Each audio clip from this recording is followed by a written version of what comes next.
Lalaking wanted sa brutal nga pagpatay sa usa ka ginang sa Carmen, Cebu nga niadtong tuig 2021 pa nahitabo nadakpan sa taga National Bureau of Investigation.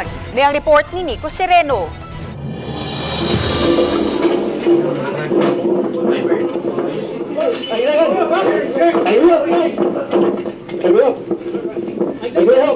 Kuha kini sa pag-serve ni atong Domingo sa mga personnel sa NBI Cebu District Office sa warrant of arrest. Gitarget nila si Boyet Calzada Batoon, 31 anyos, usa ka gwardya nga wanted sa kasong murder.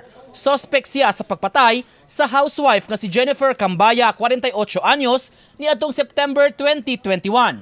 Ang insidente nasaksihan sa minor de edad nga anak sa biktima nga positibo nga miila kaniya. Duha ka anak, no?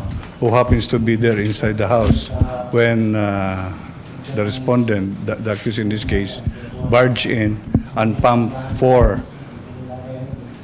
bullets into the head of the victim, no? Coming from caliber 45.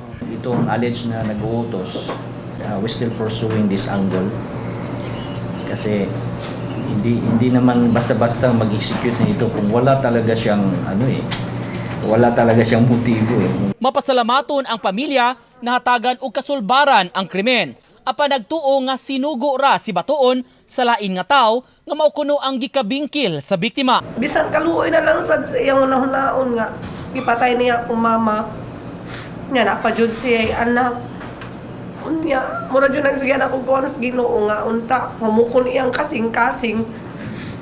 Nga iyang ihatag na gyud sa mua ang justice. Wala ko isalig sa amo nga sir, mga bisag mga kaliyot pa nako. Kay Tungod sa hitabo. Wa magi mo kuan ako ba? Anong mo sulti og sa mga hitabo, murag wa lagid sila kabanas ko. Apan sa interview sa mga tigbalita, hugot nga gihimakak niini ang iyang kalambigitan sa krimen. Miangkon si Batoon nga dunay kaso nga giatubang kaniadto apan mihimakak nga siya ang mipatay sa biktima. Wala okay bawaan na.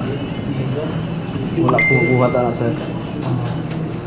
Wala ko mabuhatan nga tabuha. Uban ni Edward Tubilan, Nico Sereno, Balitang Bisdak.